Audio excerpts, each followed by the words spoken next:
Ah, vous êtes là. Bonjour tout le monde, ici le DM à cravate.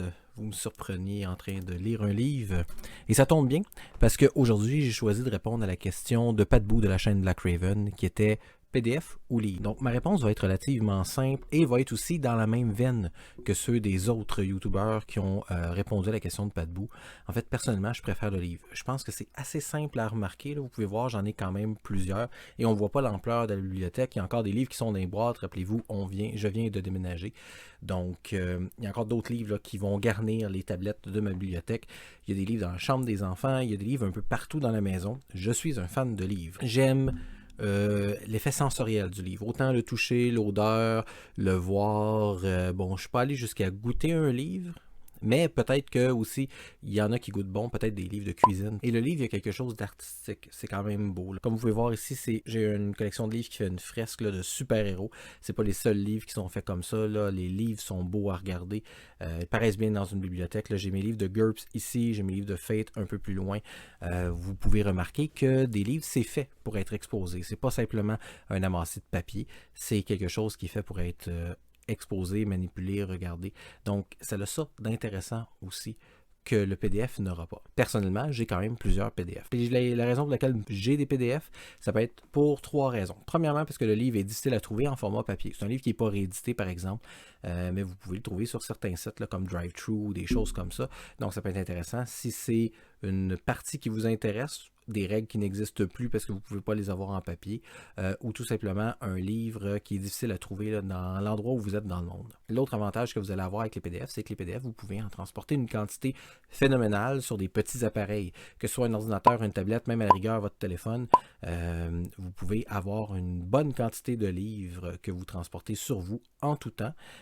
Si vous allez animer ou jouer chez quelqu'un d'autre, là, vous n'êtes pas obligé de transporter votre bibliothèque. Comme vous pouvez voir ici, mes livres de GURPS, si je décide de les transporter, ça fait quand même un certain poids, je vous dirais. L'avantage d'avoir un PDF, c'est que vous pouvez en avoir une copie sur votre ordinateur, une copie sur votre tablette, une copie sur votre téléphone facilement à tout moment.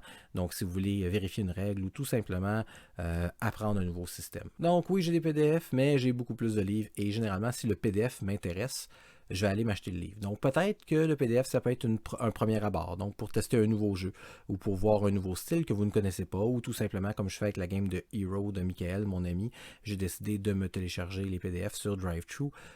Donc j'ai les PDF pour m'y référer, mais je ne sais pas si je vais m'acheter le livre. On est rendu on fait notre deuxième partie demain. La date, c'est très intéressant. Peut-être que si j'ai un intérêt plus marqué à pousser dans ce domaine-là et peut-être même jusqu'à devenir maître de jeu, ben là, c'est sûr que je vais m'acheter les livres, pas juste utiliser le PDF, parce que je trouve que ça travaille mieux avec. Au final, vous, qu'est-ce que vous allez faire? Ben, ça va être à vous de voir, premièrement, est-ce que vous avez l'équipement pour faciliter la lecture d'un PDF. Si vous n'avez pas de tablette et que vous décidez d'amener votre ordinateur portable à chacune des tables, c'est pas un problème. Par contre, il faut penser qu'une table, généralement, ben, il va y avoir de la liqueur, il va y avoir des gens gaffeurs.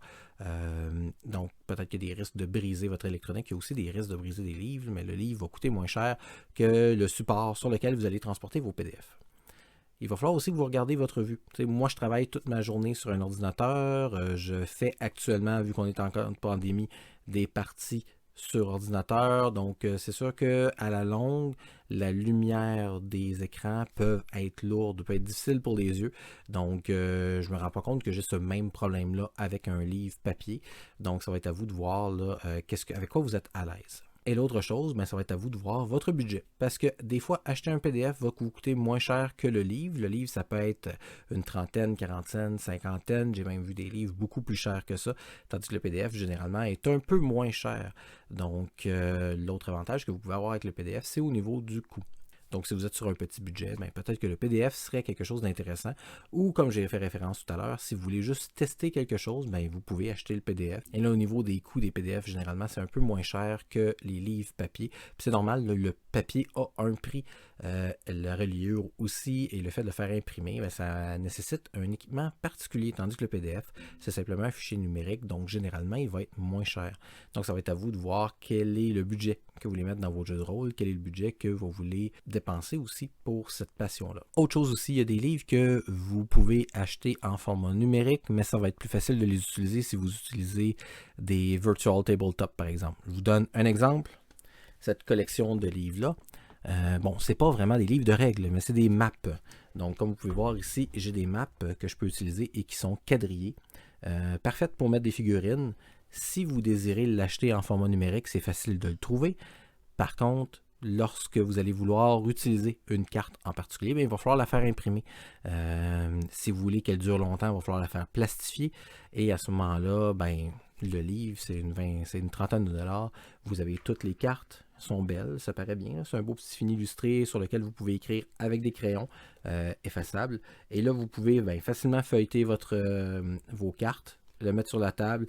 Ils arrivent à une nouvelle intersection, par exemple. Là, vous passez à une autre carte plutôt que de transporter des quantités phénoménales de papier. Donc, à ce moment-là, le livre peut être beaucoup plus intéressant que le format PDF. Mais finalement, ça dépend vraiment de ce que vous êtes à l'aise, est-ce que vous préférez travailler. Donc, ça dépend de votre situation et de votre style de jeu. Il n'y a pas de bonne ou mauvaise réponse, c'est vraiment au niveau des goûts. Et, comme j'ai mentionné, personnellement, je préfère les bons vieux livres papier. Donc, c'est tout pour aujourd'hui. Si vous avez aimé mon vidéo, n'oubliez pas de faire un petit pouce en l'air. Question de me montrer que vous l'avez aimé. Vous pouvez aussi mettre dans les commentaires ce que vous préférez, livre, PDF. Et d'ici mon prochain vidéo, n'oubliez pas que je suis un DM comme les autres, qui a une grosse bibliothèque, mais moi, je porte une cravate.